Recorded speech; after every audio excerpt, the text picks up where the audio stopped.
A carriage rolled in, empty but carrying death's silence. "Welcome to Rust Evidence. I am your host, Silas Wren. This community is incredible. Tell me where you're listening from. Your comments mean everything. I can't wait to read them. Let's begin."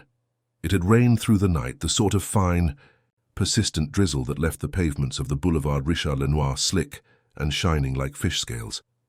Maigret stood at the window of his office, his heavy frame leaning into the sill, pipe clamped between his teeth, watching the lamps dim and the city stir. It was still early, too early for the corridors of the police judiciaire to be busy, and the quietness of it suited him. He liked these mornings when Paris woke with damp reluctance, the traffic slow to thicken, the air smelling of coal smoke and wet wool. The telephone on his desk had not rung yet. He wasn't expecting it to. For once there was nothing pressing. No magistrate's impatience, no commissioner's voice clipped with urgency.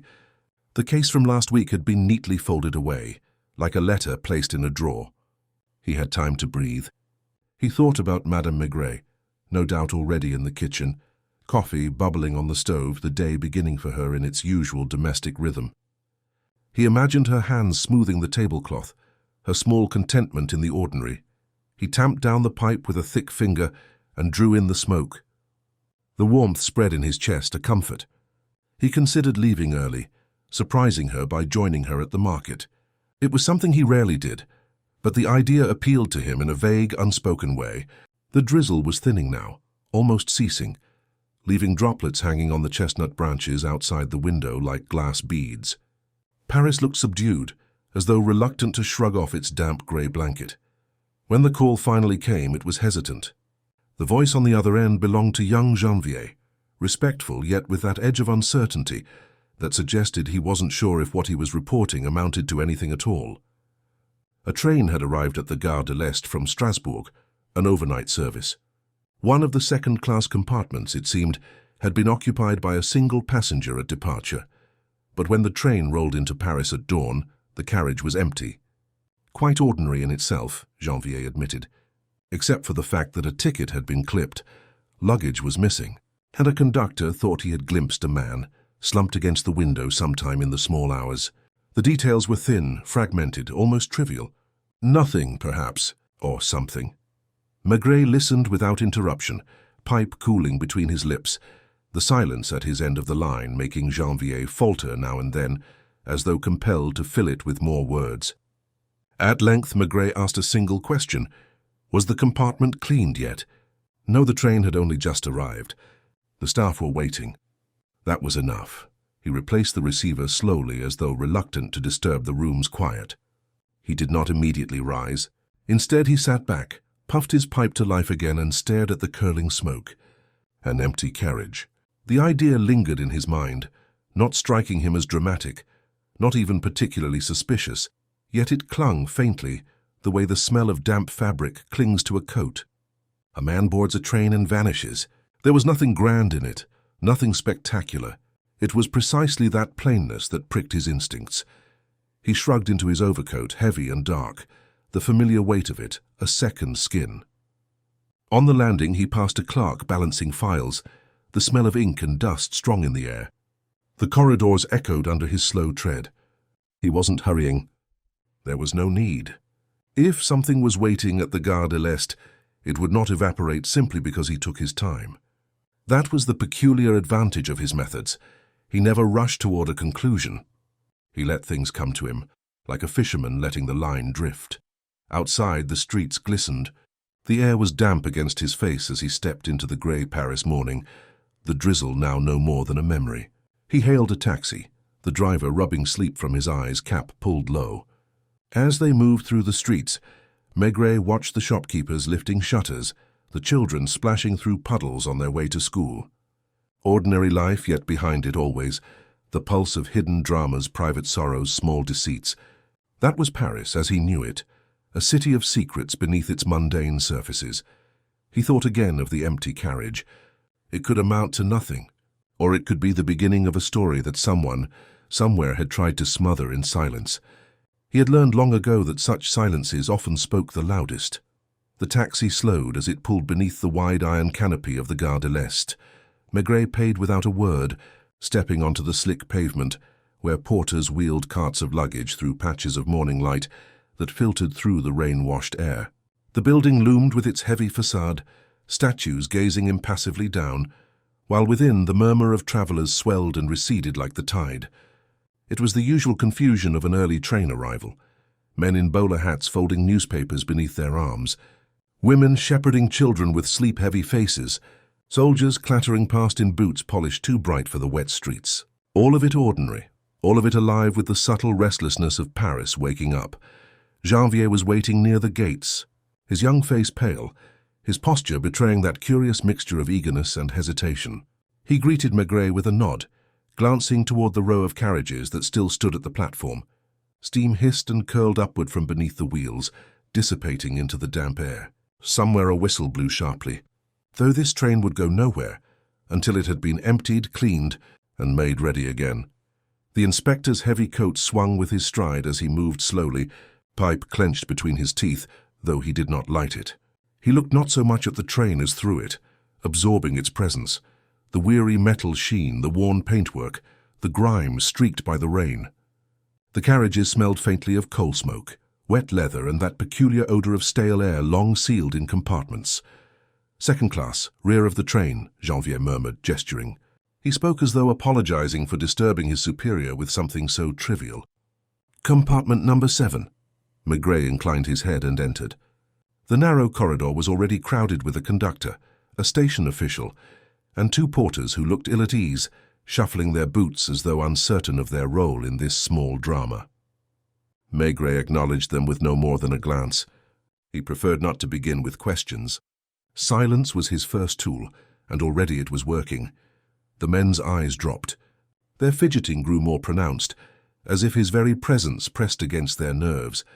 The compartment was unremarkable, yet it drew his gaze the way a faint bruise draws the finger. 2 facing benches upholstered in tired fabric, luggage racks above. The small window clouded with the film of damp breath. One of the racks was empty, save for a folded newspaper left behind. The kind printed in Strasbourg, its ink smudged from a careless thumb. There were 2 cigarette butts in the ashtray, both crushed out with a deliberate neatness. On the floor, faint traces of mud had dried into streaks, yet the carriage had been enclosed since departure. He stooped slightly, running a finger across the mark, sniffing the faint earthy tang. It was the sort of soil that clung to shoes walking through fields rather than city streets. The conductor shifted uneasily, his cap clutched in both hands. "He boarded alone," the man said at last, filling the silence as Maigret turned the newspaper's pages. "Ticket to Paris, middle-aged dark coat, hat pulled low. That's all I saw. He didn't speak, not a word, not even to me when I clipped his ticket." "Did he eat?" Maigret asked softly, his gaze still on the paper. The conductor shook his head. "No food, no drink. He just sat there. I checked twice during the night. Around Nancy he was slumped against the window, looked asleep. By the time we reached Paris, gone." "Gone," Maigret repeated, more to himself than to the others. He opened the window a crack. Damp air rushed in, carrying the faint scent of coal and wet stone. He watched the condensation trickle down the glass. Janvier cleared his throat. "No luggage was found. The ticket stub is accounted for. There's nothing else." Nothing else, perhaps, but Maigret remained, his heavy figure filling the small space as though he had taken root. He touched the bench cushion with his hand, still faintly warm, though hours had passed since arrival. A warmth that suggested more than one body might have pressed here, though he said nothing aloud. He only let the impression settle. Outside in the corridor, passengers bustled past, reclaiming forgotten parcels, calling to porters.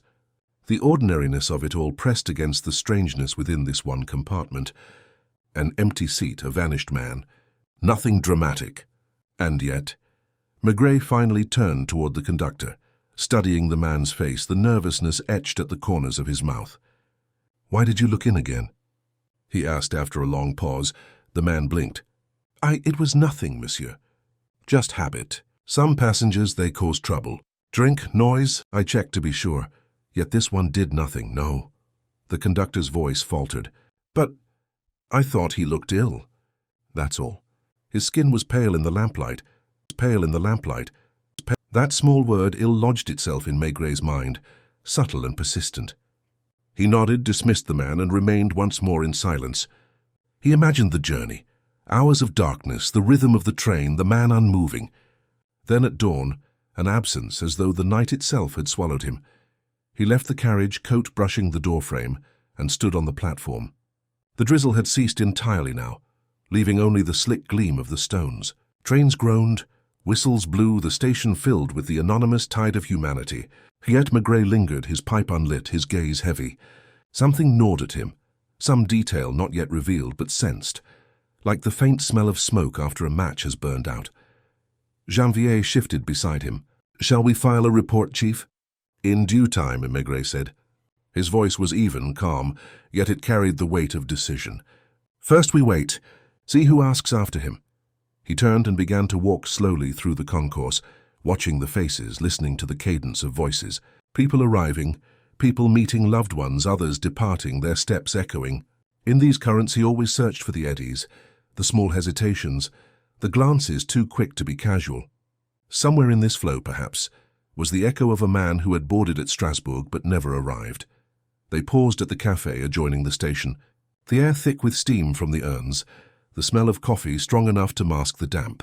Maigret ordered a beer, letting the cold glass rest in his large hand while Janvier shifted uncomfortably, sipping a coffee that had already cooled.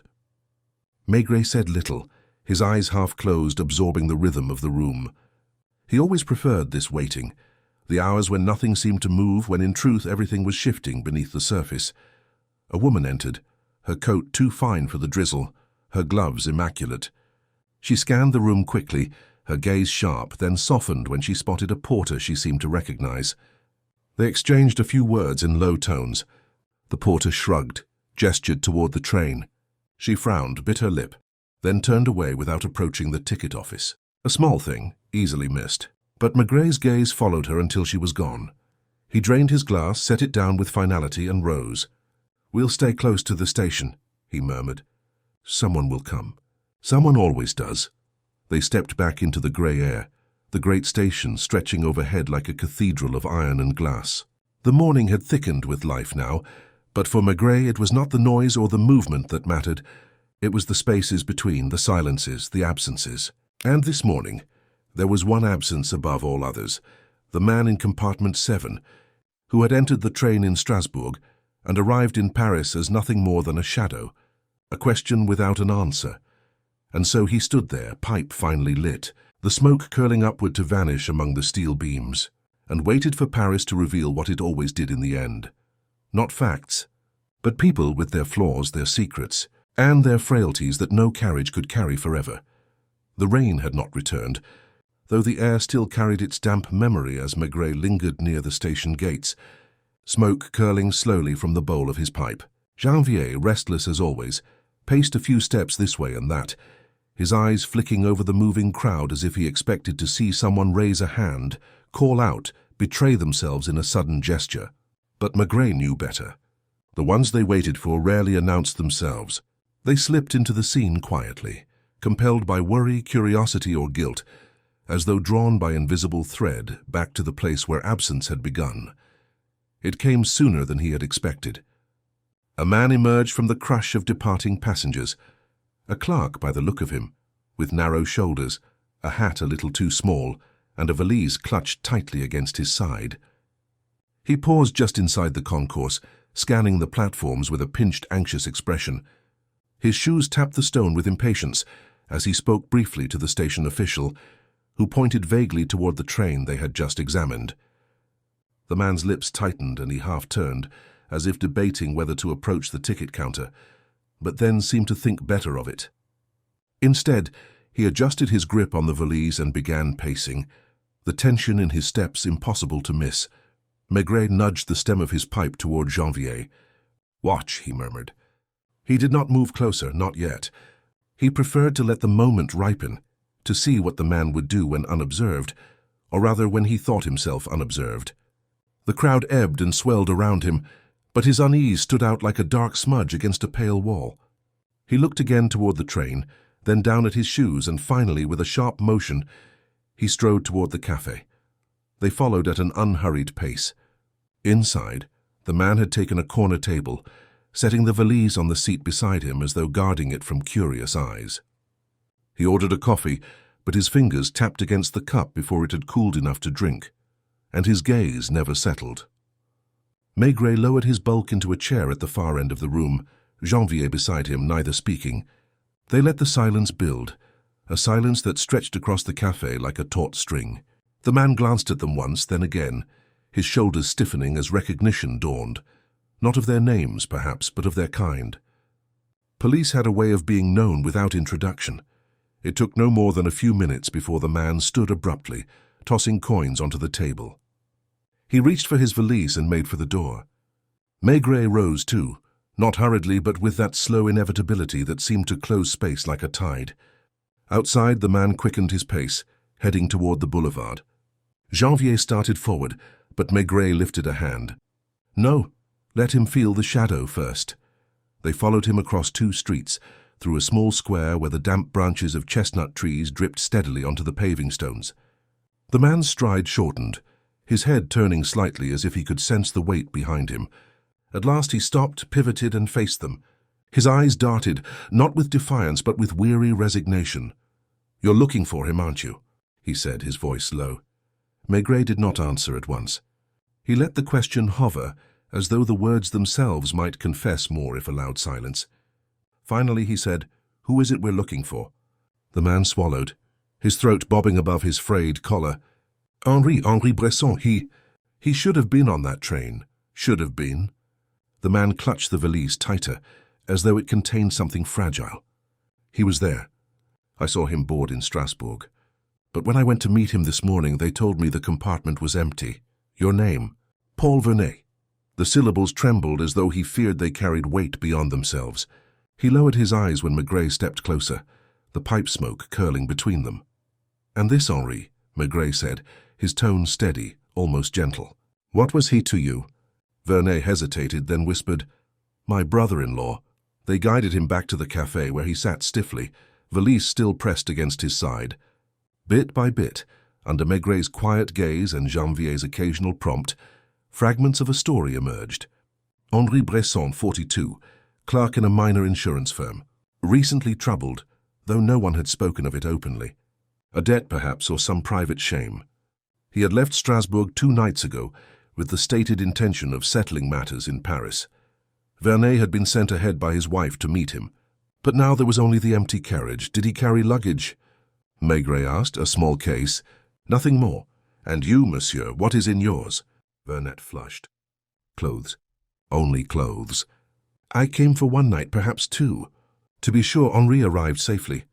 The words rang too quickly, too neatly, but Maigret let them stand for now. He leaned back, eyes half closed, drawing slow smoke. "You say he was troubled." "By what?" Vernet shook his head. "I don't know. My sister said little. She only asked me to look after him, to see that nothing happened." The pause before that final word was heavier than all the rest. Maigret filed it away, along with the stiffness of the man's posture and the guarded way he held his valise. He could press harder, but he knew it would yield nothing yet. These things unraveled slowly, like knots in wet rope. After a time, Maigret rose. "We will go to the station office," he said simply. Vernet obeyed without protest, though his eyes darted nervously as they crossed the concourse. The bustle of travelers had lessened now, leaving behind a quieter hum, the great hall echoing with footsteps on stone. In the office, under the yellow glare of a gas lamp, Maigret took his time filling a pipe. He struck a match, let it burn nearly to his fingers before touching it to the tobacco. Only then did he speak. "Your brother-in-law may have left the train during the night. Did you consider that?" Vernet shook his head quickly. "He wouldn't. Not Henri. He had no reason to." Maigret exhaled smoke, watching it coil upward. "Everyone has a reason, monsieur. The question is whether it belongs to them alone or to someone else." Silence spread once more. Vernet shifted, the valise sliding slightly against his leg.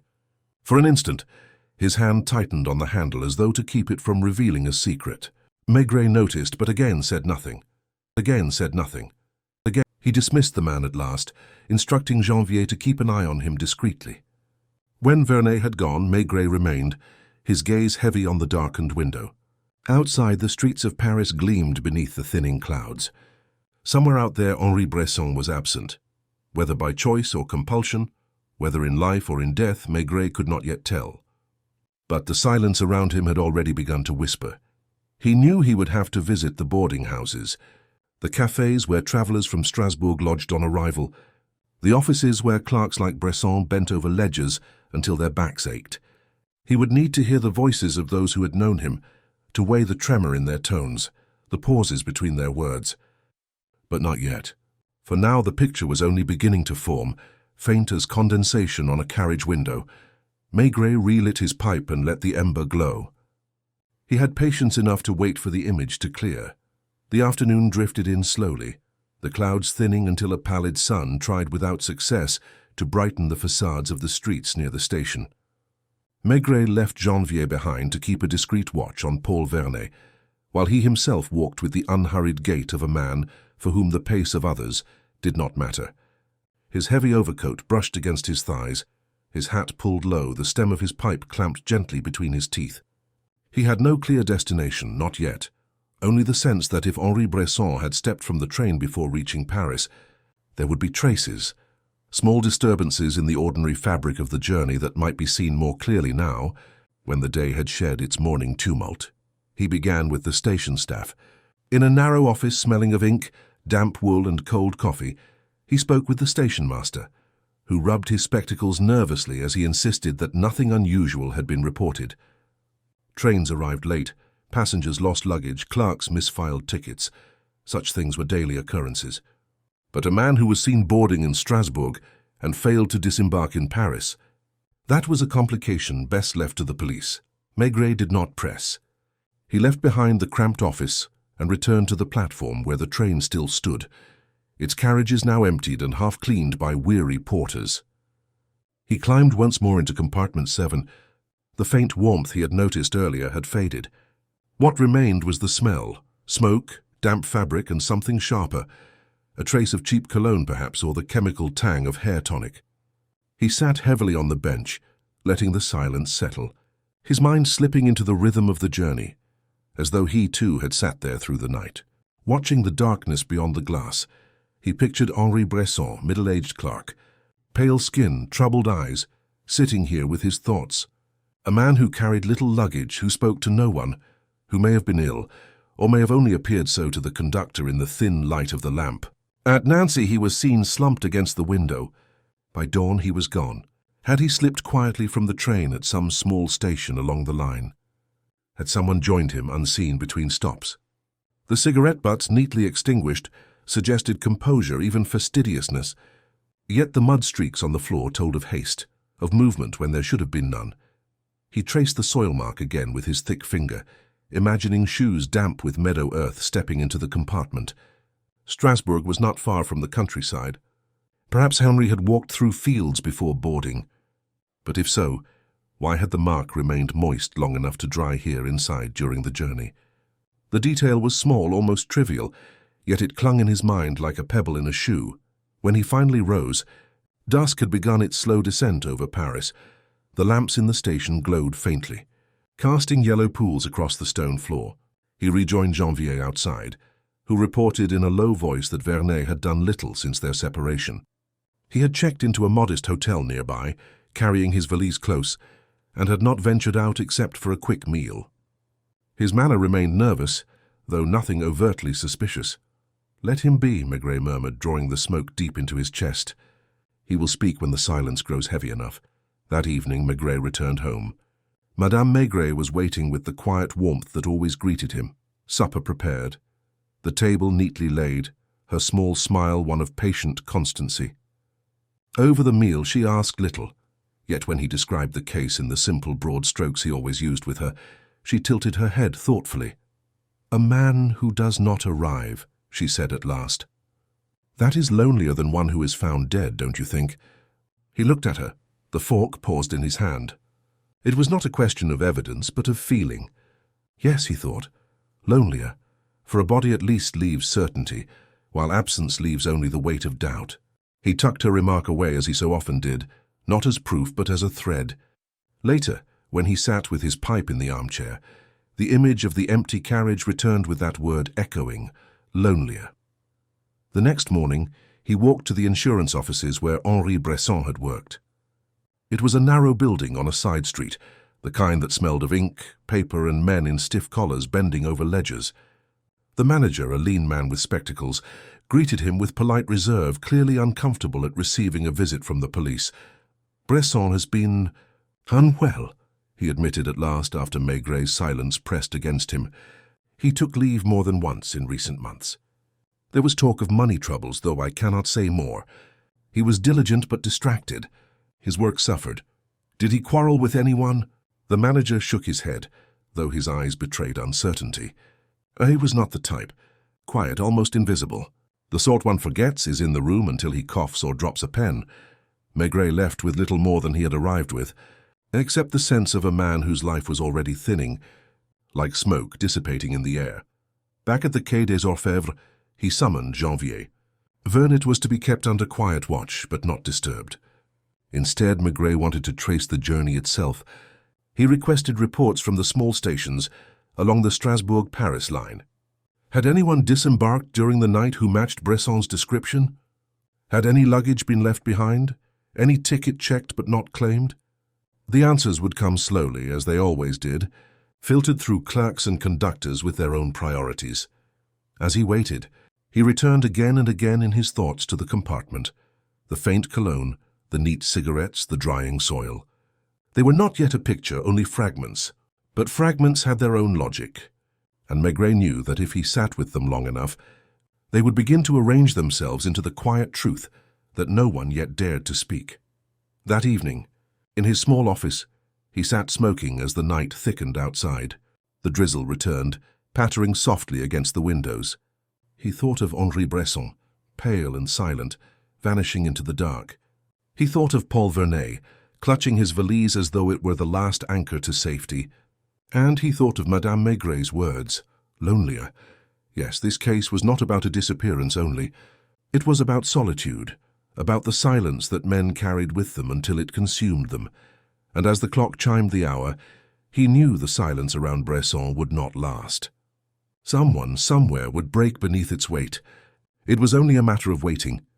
And waiting was what Maigret did best.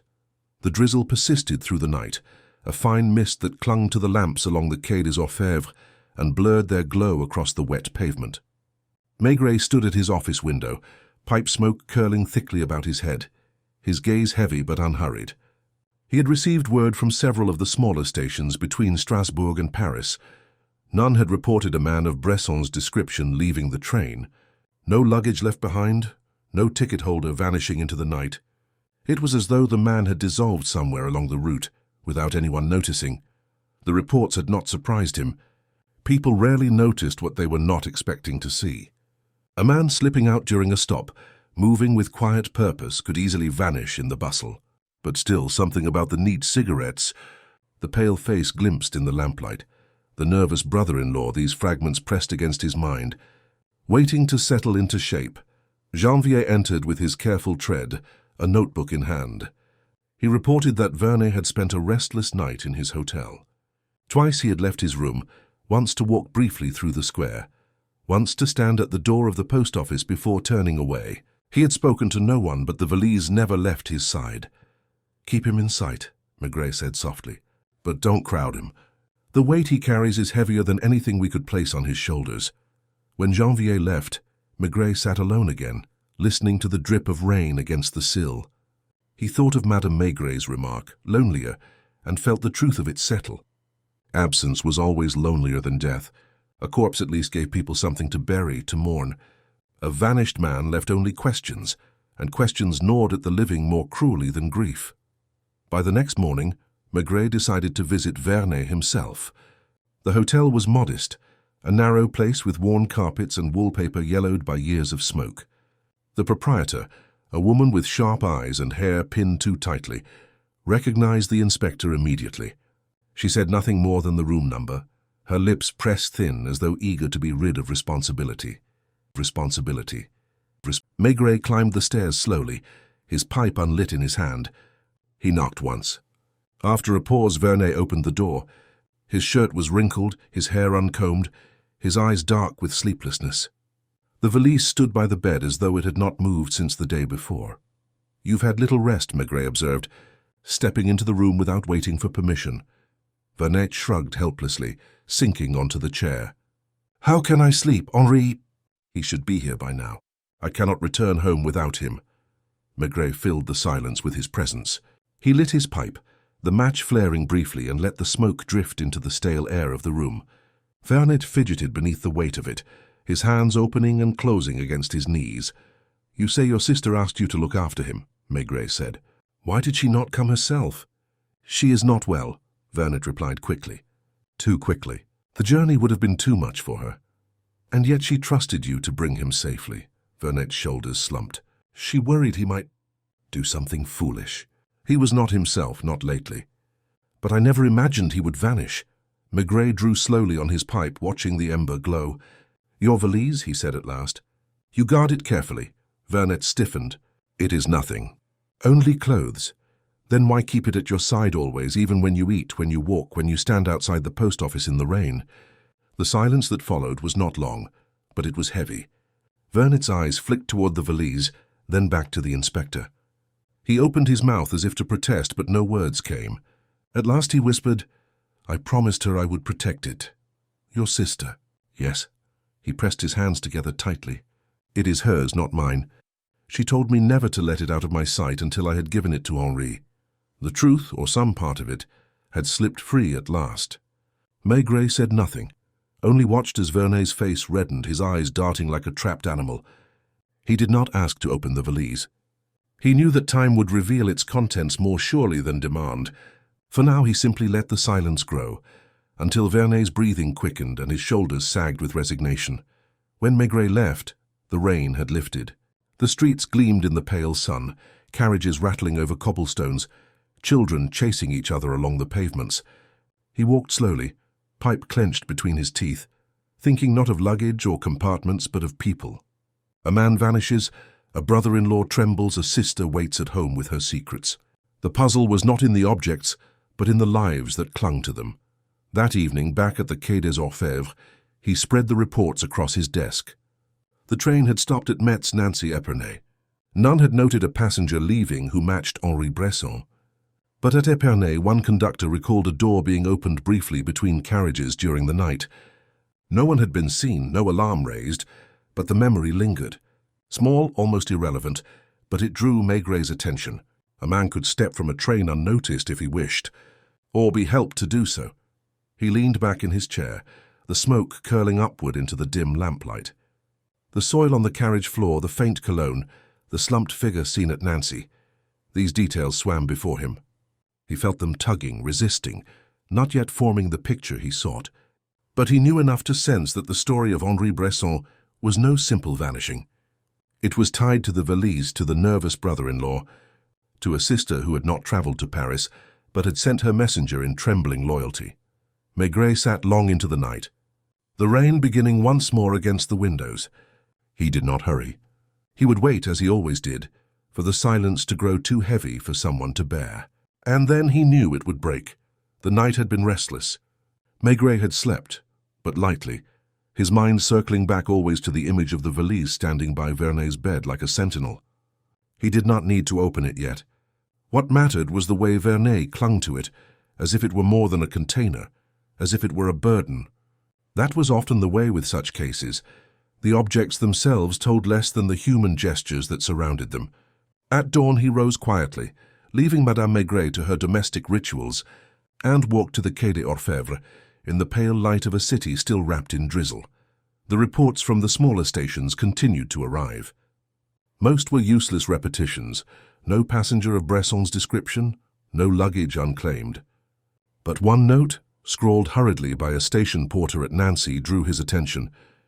The man had remembered a shadow moving along the platform when the train paused there, a figure that had not boarded again when the whistle blew. He could not swear to it, but he insisted that someone had been left behind. The detail was vague, but Maigret did not dismiss it. He had learned that uncertainty often held more weight than certainty. Certainty was a shield people used against doubt, while uncertainty betrayed what had unsettled them. At mid-morning he went to the hotel again. Vernet looked no better than the day before. His clothes unpressed, his skin pale, his eyes ringed dark. He sat at the small table in his room, the valise beside him, his fingers resting on it with the protectiveness of a man guarding a fragile treasure. He started when Maigret entered, as though he had been half expecting the visit and yet dreaded it. "You've had no word from your sister?" Maigret asked after a silence that thickened the air. Vernet shook his head. "No, I could not write to her, not without knowing something. She will be waiting, anxious. You might send her a line to reassure her." Vernet's eyes flickered. "What should I say? That her husband has vanished? That the police question me?" He rubbed his temples with thin fingers. "Better she hears nothing until there is news." Maigret let the silence linger, puffing on his pipe, the smoke curling into the stale air of the room. "She gave you the valise to deliver," he said at last. "Did she tell you why?" "She only said it was important. For Henri." "Yes, for Henri. Yet you have not delivered it." The man's mouth opened, then closed. His shoulders slumped. "How could I? He is not here. I don't even know where he is." Maigret nodded slightly, as though the explanation satisfied him, though it did not. He studied Vernet's face, the twitch of his jaw, the way his eyes slid away whenever the valise was mentioned. The story was incomplete, but it was not yet time to press further. He left the room, his heavy steps echoing down the narrow stairwell, and walked out into the damp street. Later, back at the quay, he received word from Janvier, who had shadowed Vernet discreetly. During the previous evening, Vernet had again lingered near the post office, valise in hand, staring at the entrance as though torn by decision. He had not gone inside. The detail nagged at Maigret. What letter did the man want to send, but could not bring himself to? To his sister? To someone else? Maigret decided he would speak with the sister. He arranged for a wire to Strasbourg, asking for her address. It was not long before the reply arrived. Madame Claire Bresson, Rue des Ormes, a modest neighborhood, quiet, where clerks and their families lived in orderly apartments, the curtains always drawn at the same hour. He pictured her there, waiting, perhaps fearful, perhaps complicit. He would know when he saw her. For now he continued to circle the silence. That evening he returned to the station, walking slowly through the concourse as travelers hurried past. He entered the second-class carriage once more. The seats had been brushed clean, the air freshened with disinfectant, but he still sensed something lingering. He sat in the same place where Bresson had sat, closed his eyes, and let the rhythm of the train return to him. The rocking, the dim lamps, the faint snores of other passengers. A man sits alone, troubled, clutching a small case. At Nancy he is seen slumped against the window. Later he is gone. Did he step out? Did someone coax him or force him? The soil on the floor, the faint cologne, the absence of luggage, each fragment pressed against the other but refused yet to bind. When he opened his eyes again, the lamps of the station shone through the window, blurred by condensation. He rose, his coat heavy on his shoulders, and walked out. On the platform he saw Inspector Longnon, the gloomy figure with his eternal air of resentment. Longnon had been sent to assist, though his manner suggested he would rather be anywhere else. "You're chasing shadows again, Chief," Longnon muttered. "A man who may or may not have been on a train, who may or may not have arrived. Nothing to prove anything." Maigret's lips curved in the faintest smile. "Say, it's often the shadows that tell us the most." Longnon grumbled but said no more. He was used to being dismissed. The drizzle resumed as Maigret left the station. He walked slowly back along the boulevard, the lamps reflecting on the wet pavement. His pipe glowed in the damp night, each puff steady, as though he were keeping pace with his own thoughts. He felt the case moving toward something, though it was still hidden, submerged. What mattered was not the absence of Henri Bresson, but the presence of those who remained, the sister, the brother-in-law, the valise that seemed to hold more than clothes. When he reached home, Madame Maigret was waiting with her quiet constancy. She asked no questions, but when he sat at the table with his supper, she observed his silence and said softly, "You look as though you are waiting for someone to speak." He nodded, chewing slowly. "Someone will," he murmured, and as he sipped his wine, the rain tapping gently at the windows, he knew she was right. Someone always did. The silence could not last forever. It never did. The morning was pale, washed of color, as though Paris had been left out in the rain too long and had faded. Maigret rose earlier than usual, restless in a way he would not have admitted aloud. He had arranged for Vernet to be left under quiet watch, but the man's nervousness, the valise at his side, the way he hovered near the post office, these things pressed against him with a weight he could not ignore. The wire to Strasbourg had confirmed the sister's address, and by mid-morning Maigret was on the train, heavy overcoat folded across his knees, pipe clenched but unlit, eyes half closed as the countryside drifted past. It was not a long journey, but long enough for him to fall into the rhythm of the wheels, long enough to imagine the opposite journey taken by Henri Bresson. He pictured him seated with shoulders bowed, staring at the dark glass, his thoughts circling like moths. He pictured him slumping against the window near Nancy, his face pale in the lamplight. And he pictured him gone, as though the night had swallowed him. Strasbourg greeted him with damp streets and narrow facades that seemed to lean toward each other in weary companionship. He found Rue des Hommes without difficulty, a modest street of apartments where curtains hung with precise neatness. When he knocked at the door, it was answered by a woman of about 40, her figure slight, her eyes shadowed with sleeplessness. She was not startled by his presence. If anything, she seemed to have expected it. "You've come from Paris," she said simply. "From the Gare de l'Est," he replied. "I'm looking for your husband." She stood back to let him in. The apartment smelled faintly of boiled cabbage, of soap, of the life of clerks' families who counted coins carefully but kept things in order. She gestured toward a chair. He sat heavily, filling the small room while she remained standing, hands clasped. "You sent your brother with the valise," he said after a pause. "Yes." Her voice was low, steady. Henri was to take it with him, but he left without it. "He told me not to follow, not to ask questions. So I gave it to Paul. What is in it?" Her gaze dropped. "Papers, letters, nothing more." "Nothing more," he repeated, the words heavy with doubt. She looked up quickly. "Do you think I would lie?" Maigret's expression did not change. He drew his pipe slowly from his pocket, turning it in his hands. "I think you are afraid." "Of what, I do not yet know."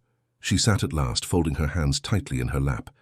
Henri was not himself these last months. He came home late or not at all. He had debts, I think. Perhaps worse. He said little. But I knew he was planning something. The night before he left, he burned papers in the stove. He told me I would be better without him. Then he packed a small case and went to the station. Her words spilled in a flat tone, but Maigret sensed the tremor beneath. She was telling him the part she could bear to tell. The rest remained hidden. He let silence fill the room, long enough for her to shift uneasily, long enough for her hands to clench tighter. At last she whispered, "I thought, if he saw the letters again, he might change his mind. That is why I sent the valise." "What letters?" Her lips parted, then closed. She shook her head. "They are private." Maigret did not press. He rose, towering in the small room, and adjusted his coat. "Private things have a way of becoming public when men vanish," he said quietly. "Be prepared for that." She did not answer, but her eyes followed him to the door with a look that was part fear, part relief. On the return train to Paris, he sat smoking, the carriage nearly empty. The pieces were beginning to press together, the nervous brother with the valise, the wife with her fear, the burned papers, the vanished man. It was not yet a picture, but the outline was there. Henri had been carrying something heavier than luggage, something that had driven him to leave his life behind, or perhaps to end it. And whatever was in the valise, letters, papers, secrets, it was the thread that tied the silence together. When he arrived back in Paris, dusk was already thickening. He went first to the hotel. Vernet was in his room as before, seated beside the valise like a guard. His eyes widened when Maigret entered. "You spoke with her," Vernet said quickly. "Yes. And she told you nothing, did she?" His voice was almost triumphant, but it cracked at the edges. "She told me enough," Maigret replied, lowering himself into the chair. He lit his pipe, the match flaring briefly, and let the smoke curl between them. "Enough to know that you are carrying something you do not understand." Vernet swallowed. His hands trembled slightly on his knees. "I only do as she asked." "I promised her." "You promised her because she is your sister." "But promises weigh, monsieur. They weigh until men can no longer carry them. Do you feel it yet?" The silence pressed close.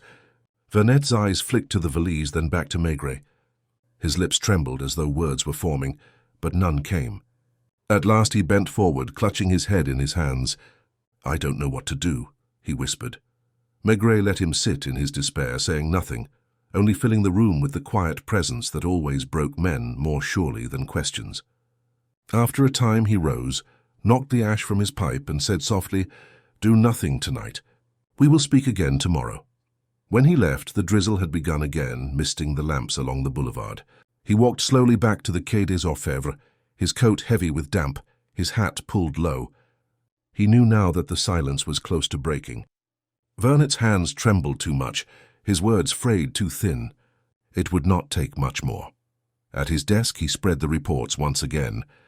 The soil on the carriage floor, the faint cologne, the conductor's remark about the pale face, the burned papers in Strasbourg, the letters hidden in the valise, each detail pressed against the others. He did not yet know if Henri Bresson had stepped off the train alive, or if he had been carried off it by other hands. But he knew the truth was not far. The silence was swelling, and it would soon burst. He sat long into the night, the rain tapping steadily at the windows, the smoke of his pipe curling upward. He was not impatient. He never was. He knew that human frailty was more reliable than evidence. A man could hide facts, destroy papers, vanish into the night, but he could not hide the weight of guilt, nor could he silence it forever.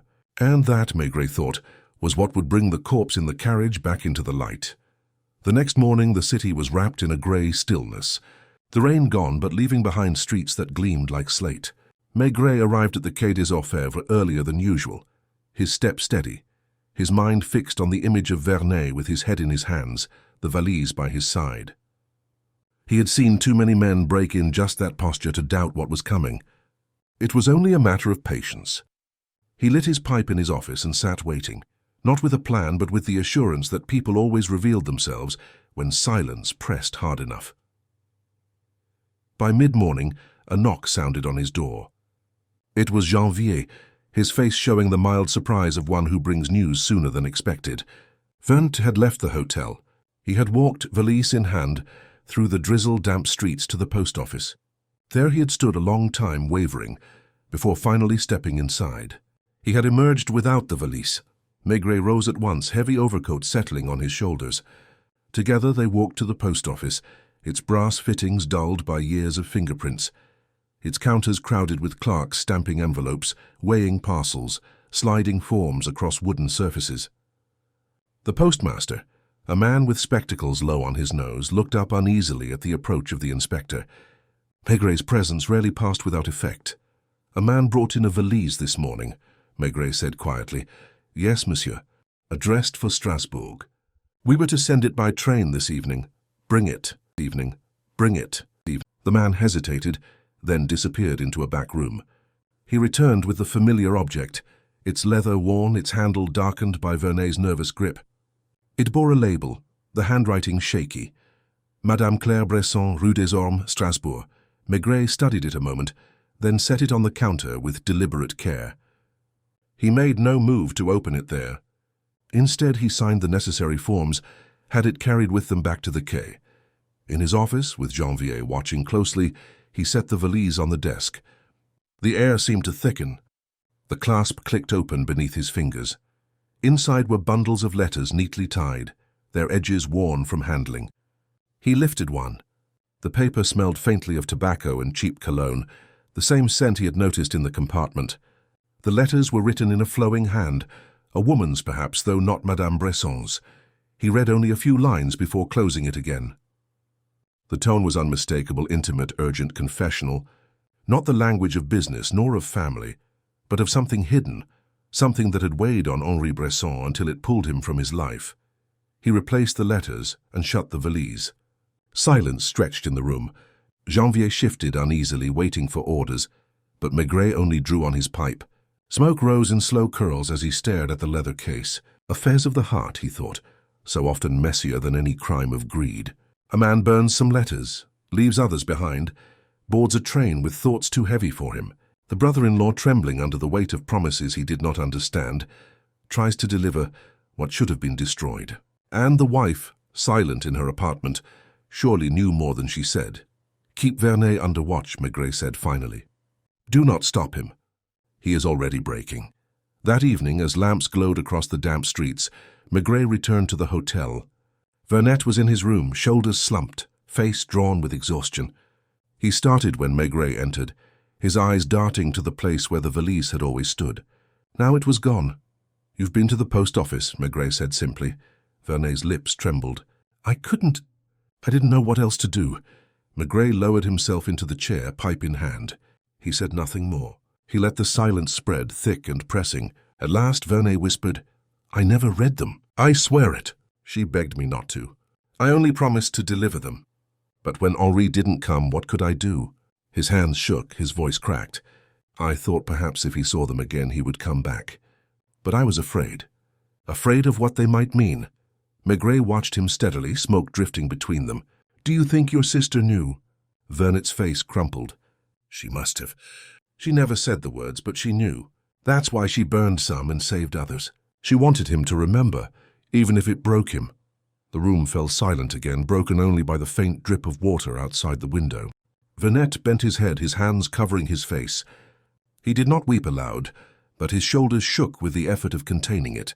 When Maigret left, he carried with him the image of a man crushed not by guilt of his own making, but by the weight of another's secrets.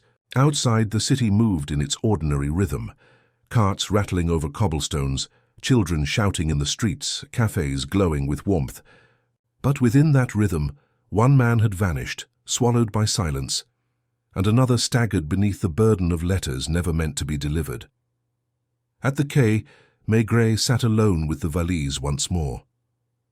He spread the letters across the desk, their ink faded in places, smudged in others. He read only fragments, but they were enough. A woman's longing, a man's indecision, promises made and broken, debts unpaid, shame mounting. The kind of story repeated endlessly behind closed doors. But one that had ended here with an empty carriage, a vanished man, and the echo of loneliness that Madame Maigret had named so well. He leaned back, the lamplight glinting off his broad face, the smoke of his pipe curling upward. He did not yet know whether Henri Bresson was alive or dead, whether he had stepped from the train by choice or been helped into absence. But he knew this. The truth was close, pressed against the edges of silence, waiting for the moment when someone would no longer be able to hold it. And so he waited, steady as ever, while Paris moved outside his window, grey and damp, carrying within it all the quiet tragedies that made up its heart. The day began under a low ceiling of cloud, the kind that pressed heavily on the rooftops, and made the air feel close like a room with the windows shut. Maigret arrived at the Quai des Orfèvres with the familiar unhurried tread of a man who knows that haste changes nothing. He had the valise on his desk, unopened since the evening before, though he had read enough of the letters to understand their nature. They spoke of intimacy, longing, betrayal, the sorts of things that tangled people's lives into knots they could no longer bear to untie. He left them there in a neat stack, as if their presence alone would do the work of drawing someone into speech. By mid-morning, Janvier reported that Vernet had not stirred from his hotel. He had eaten little, spoken to no one, only sat with his head bowed, as though bracing against a storm no one else could see. Maigret only nodded, tamping the tobacco in his pipe with a thick thumb. Leave him. The silence will do more than questions. The hours passed. Clerks shuffled papers down the corridor, telephones rang and fell silent. But Maigret sat steady, smoke drifting from his lips, eyes fixed on the window where the rain had begun again, fine and steady. Shortly after noon there was a knock. Vernet entered, pale, his hat clutched in both hands. He looked smaller than before, as though the air had been pressed out of him. You have the valise, he said, not as a question but as a surrender. It is here, Maigret replied, nodding toward the desk. Vernet's eyes flickered to it, then dropped. He remained standing, shoulders hunched, voice low. I cannot carry it any more. It is not mine. I should never have agreed. Maigret did not move. He let the silence stretch, only the steady tick of the clock filling it. At last Vernet whispered, You've read them. Some, Maigret said. Enough. Vernet's hands trembled against the brim of his hat. Then you know. You know why Henri left. He could not bear it any longer. The debts, yes, but worse was the shame. She loved another, and he found the proof of it in those letters. He burned some, but she saved the rest. She wanted him to remember, to forgive her perhaps, though she must have known it was impossible. I was only meant to deliver them, but when he did not arrive, what else could I do? His voice cracked, and he dropped into the chair, covering his face with his hands. Maigret rose, crossed to the window, and stood looking out at the blurred outlines of the quay through the rain. He spoke softly, more to the room than to the man. Henri Bresson boarded the train with a small case and a weight heavier than he could carry. He sat through the night with his silence, with the smell of smoke and the ache of betrayal. At Nancy he was seen slumped against the window. After that, nothing. Perhaps he stepped out at a station, unable to go farther. Perhaps he walked into the river. Or perhaps he found another way to vanish. We do not yet know. But what we do know is this. He carried more than luggage. He carried a heart broken in two. The words hung in the air. Vernet did not look up. His breathing was ragged, but he said nothing. When at last he spoke again, his voice was barely audible. "Do you believe he is dead?" Maigret turned, pipe smoke curling from his lips. "I believe he was already half gone when he boarded the train. Whether his body still walks or not, that I cannot yet say." The afternoon passed in the slow rhythm of rain and smoke. Vernet remained in the chair, slumped, as though relieved simply to have spoken. Maigret did not dismiss him, nor press him further. He knew the man would leave when he was ready, and not before, toward evening. When the lamps glowed faintly through the damp, Maigret walked once more to the Gare de l'Est. He stood on the platform where the train from Strasbourg had arrived, watching the passengers disembark from another service, their faces tired, their luggage heavy. Among them he searched for nothing in particular, only for the shape of absence that still haunted the place. He imagined Henri Bresson stepping down unseen, or perhaps never stepping down at all. The echo of it lingered in the smell of steam, in the scrape of shoes on stone, in the sighs of travelers who had no idea a man had vanished here into silence. Back at the quay, he returned to his office. The valise still sat on the desk, mute, its letters tied neatly as before. He touched it briefly, as one might touch the hand of a sick man, then withdrew. There would be no dramatic revelation, no sudden rush of answers. Only the slow unfurling of truth, carried in the weary voices of those who could not bear their secrets any longer. He was patient. He could wait. That night at home, Madame Maigret served him stew, the table neatly laid as always. He told her little, only that the case was heavy with silence.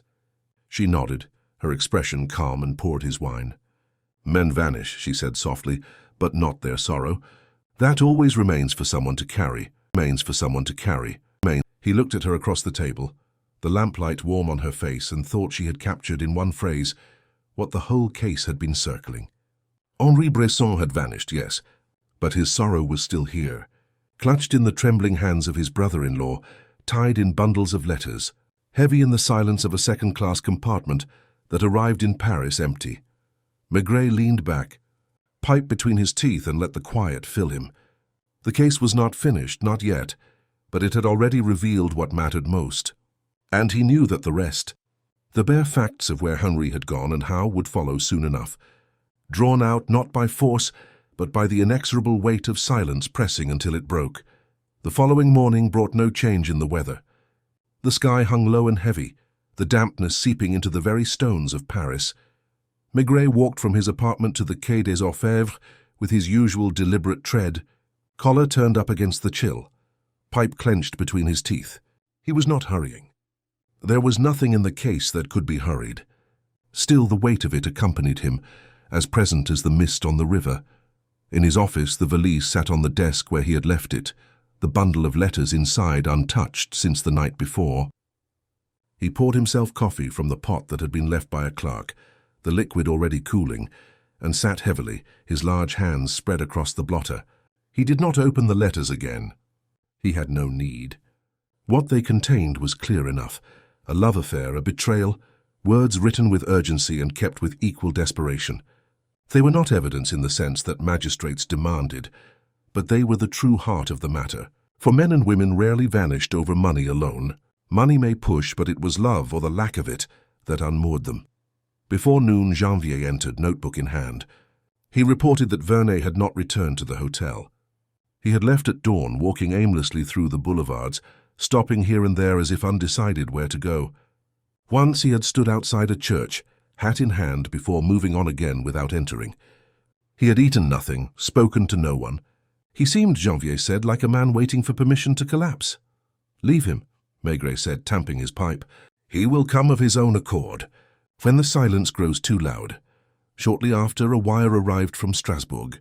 A body had been found near Nancy, at the riverbank not far from the line where the train had passed that night. Middle-aged, dark coat, shoes still caked with dried mud. No papers, no luggage. The description matched Henri Bresson. Maigret read the message without surprise. He sat back in his chair, pipe smoke drifting toward the ceiling. It was not triumph he felt, nor even closure, but the familiar heaviness of an end that explained little and yet explained everything. A man sits in a carriage heavy with sorrow. At Nancy he is slumped against the glass. Soon after he is gone. In the morning the carriage arrives empty, the faint smell of cologne lingering, the soil drying on the floor. And days later, the body is drawn from the water. He let the news settle before summoning Janvier. "Bring Vernet," he said simply. When Vernet arrived, he looked already broken, his eyes hollow, his face drawn pale. He sat without being asked, hands clasped tightly before him, as though he had already guessed the reason. "They have found him," Maigret said. "Near Nancy, in the river." Vernet closed his eyes. His shoulders sagged, and a faint sound escaped him, not quite a sob, not quite a sigh, but something in between. He did not speak for a long while. When at last he opened his eyes again, they were wet but steady. "So it is finished." Maigret studied him in silence. "No, not finished. He left without luggage, without papers, but he left with the letters. Some he burned, some he left behind. Others remained with you. Do you know why?" Vernet shook his head weakly. "I don't know anything. Only that my sister asked me. She said he must see them again, that he would understand. I never read them. I didn't dare." Maigret leaned forward, pipe resting between his fingers. Perhaps she thought the words would bring him back to her, or perhaps she knew they would drive him farther away. Either way, it was too much for him. Too much for a man who lived quietly with his ledgers and his habits. Some men are not built to survive betrayal. They fold under it. Vernet bowed his head. "What will become of her?" "She will grieve," Maigret said softly. "And perhaps she will hide behind that grief, as people do. But she will carry the truth with her, as you carry it now. That is punishment enough." The younger man said nothing more. He sat slumped, his hands trembling faintly, as though the weight of the silence had finally pressed him flat. When he left, Maigret remained at his desk, staring at the closed valise. The case would be written up, of course, the magistrate satisfied that the body had been identified, the cause of death recorded as suicide or accident. The files would be stamped and shelved, another folder in the endless cabinets of the Quai des Orfèvres. But that was not the truth of it, not the truth that mattered. The truth was a man who could no longer bear the solitude of knowing he had been loved in secret by someone not his wife, or perhaps abandoned by her in spirit long before she had spoken it. The truth was in the faint cologne that lingered, in the mud dried on the compartment floor, in the letters tied with twine. The truth was in the silence that followed him onto the train and never let him reach Paris alive. That evening, Maigret returned home later than usual. Madame Maigret was waiting, as she always did, with a warm meal and the quiet comfort of her presence. He said little of the case, only that it was finished, though she saw in his face that it was not the kind of finishing that brought peace. After supper, he sat in his chair with his pipe, staring into the shadows while she knitted beside him. At length she spoke, not looking up from her work. It is always sadder when they choose it themselves. He turned his gaze to her, the words resting heavy in his chest. He nodded once, slowly. She had said what he had not found the words for. Henri Bresson had chosen, though perhaps not clearly, perhaps not consciously. But the choice was there in the slumped figure, in the step onto the platform, in the walk toward the river. The night pressed close around them. The city outside moved in its usual rhythm, the rain soft against the windows, the faint sound of a cart rattling along the quay. Maigret drew on his pipe, the smoke curling upward, and let the silence settle. It was not the silence of the case now, but the silence of understanding, of living with the weight of what men did to themselves and to those who loved them. And so he sat, broad and steady in his chair, with Madame Maigret's quiet presence beside him, carrying not triumph, not sorrow, but the weary acceptance that some mysteries were not solved so much as endured. The corpse in the carriage that arrived empty had been found, and with it the truth. A truth that was small, ordinary, human.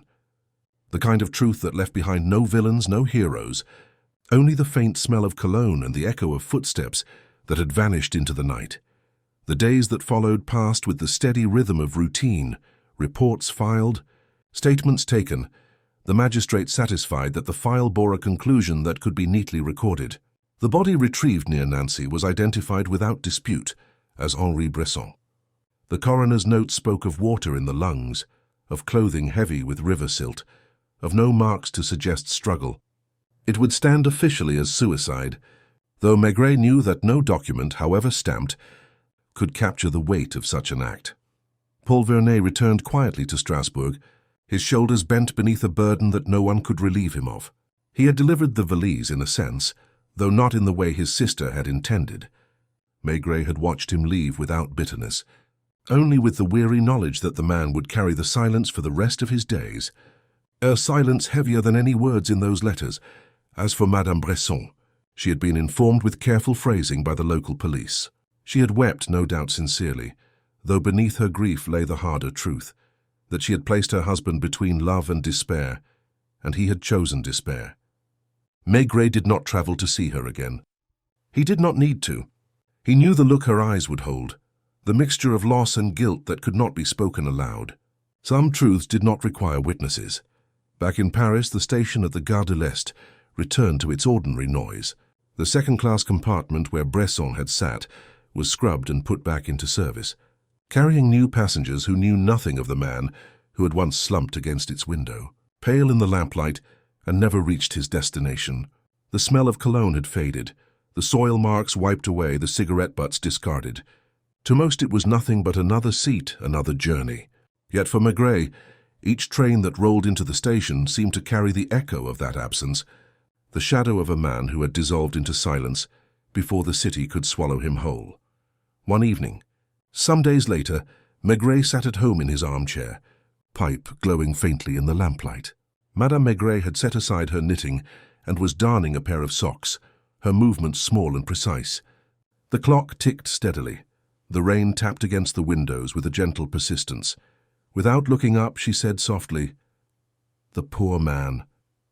He must have felt there was nowhere left for him to go, nowhere left for him to go." Maigret drew on his pipe, exhaled a slow stream of smoke. "He had nowhere he believed he could go," he said. "That is not quite the same. There are always places, always people." But he had lost sight of them. They sat in silence for a time, the domestic warmth of the room wrapping around them. And yet even here, in this small refuge, the weight of human frailty pressed in. He thought of Bresson, of the letters tied with twine, of Vernet's trembling hands, of the sister who had saved words that should have been destroyed. He thought of the way loneliness could burrow into a man until he carried it like a stone in his chest, heavier than any debt. At last he set his pipe aside and leaned back, closing his eyes. The case was finished in the only way such cases ever were. No triumph, no revelation, only the quiet understanding of what people do to themselves and to each other. He felt no satisfaction, but neither did he feel despair. Only acceptance. The corpse in the carriage that arrived empty had told its story, not in fingerprints or confessions, but in silence, in absence, in the human truths that lingered when everything else was stripped away. And that, Maigret thought as he drifted into the comfortable quiet of the evening, was all that could be asked of any investigation, to listen long enough for the silence to reveal what words could not.